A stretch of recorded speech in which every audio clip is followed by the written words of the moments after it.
c'est Christelle, bienvenue à notre défi anti-morosité. En ce moment, on vit une situation particulièrement compliquée avec le confinement. Mais si on mettait à profit les derniers jours du confinement pour passer le cap d'une transformation éco-citoyenne avec 3 actions écologiques? Julien Vidal est créateur du mouvement Ça commence par moi. Il explique dans une interview dans Brut, qui est un média en ligne, que selon un rapport Carbone 4, un Français émet en général 10,8 tonnes de dioxyde de carbone par an. Il faudrait diviser cette empreinte par plus de 5 si on voulait tenir les accords climatiques de la COP21. Mais nous, à notre échelle, on peut déjà d'abord faire notre part avec des éco-gestes du quotidien en repensant notre alimentation, notre consommation et puis retrouver notre pouvoir en tant que citoyen parce que certains de nos gestes et nos comportements sont des leviers puissants du changement. Voici 3 actions écologiques qu'on peut faire encore ces derniers jours. Première action. Alors, l'avion, c'est vrai que c'est le poste le plus polluant. Point positif, comme on ne prend pas l'avion en ce moment, on va passer au levier le plus puissant individuellement, c'est le régime végétarien. En moyenne, cela peut baisser de 10% notre empreinte si on passe à un régime végétarien.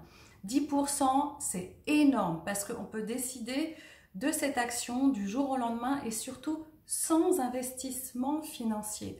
Alors, c'est vrai que dans un contexte classique avec les amis, les sorties, les repas en famille, avec les collègues de travail, c'est plus compliqué de passer à une alimentation la plus écologique possible. Mais profitons de cette semaine où on contrôle à 100% notre alimentation pour redonner toute la place au végétal dans notre assiette 3 fois par jour. Ça va permettre de réduire au maximum notre empreinte écologique. Il y a des actions extraordinaires qui ont été faites pendant le confinement avec la possibilité que nous ont donné nos producteurs locaux de consommer nos fruits et nos légumes avec un circuit court. Donc là aussi, peut-être on peut perdurer ces initiatives pour soutenir nos producteurs locaux. Deuxième action écologique possible, ça va concerner les vêtements et les objets. Donc, quand on regarde en moyenne la composition de l'empreinte carbone des Français, il y a un poste qui est assez important, c'est la consommation de biens et de services. Ça veut dire tout ce qui concerne l'achat de matériel, de high-tech, de vêtements. Et cela peut aussi être facile à réduire. On peut déjà faire un grand tri. On se rappelle de la chronique numéro 18 sur le tri. Un tri dans nos affaires, un tri dans nos vêtements, un tri dans nos objets. Alors les objets, c'est pas parce qu'ils sont forcément cassés, parce qu'on peut aussi les réparer. Il y a beaucoup de tutoriels sur internet qui permettent de réparer les objets. Et puis ceux qui ne sont plus utilisables, on va les mettre de côté. Tout ce qui n'est pas réparable n'est pas forcément inutilisable. Par rapport aux vêtements, on peut aussi profiter pour réparer ou coudre des vêtements qu'on souhaite utiliser, garder. Et puis parce qu'il ne faut pas oublier que l'industrie textile, c'est vraiment un des postes les plus polluants. Donc on peut essayer de rallonger la durée de vie de nos vêtements en les réparant, les cousant.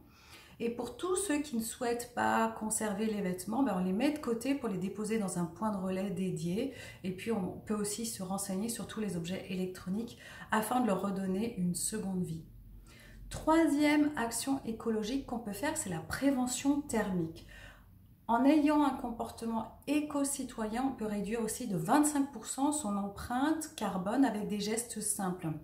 Par exemple, si on a une pièce qui est chauffée à 20 degrés, que le mur est à 14 degrés parce qu'il est mal isolé, on va avoir une température ressentie de 17 degrés. Donc, pour isoler mieux thermiquement notre logement, bien sûr, on peut faire des travaux, mais c'est une case qui coûte cher. Mais on peut aussi mettre en place des bonnes actions, comme on va installer un joint sur les fenêtres si on sent que l'air passe. On peut aussi aérer 10 minutes pour faire sortir l'humidité. On peut aussi mettre une trappe pour sceller la cheminée. On peut aussi mettre des boudins derrière les portes si on a des infiltrations d'air. Donc ce sont des gestes écologiques simples, mais importants thermiquement. Donc voilà 3 gestes simples pour devenir éco-citoyen: régime végétarien, le tri des vêtements, des objets, la prévention thermique. Donc la crise du coronavirus est absolument terrible et puis elle me fait penser à une citation de Winston Churchill qui disait qu'il vaut mieux prendre le changement par la main qu'être pris par la gorge. Donc on sait que les conséquences du dérèglement climatique dans les prochaines décennies vont être énormes, mais on connaît les solutions.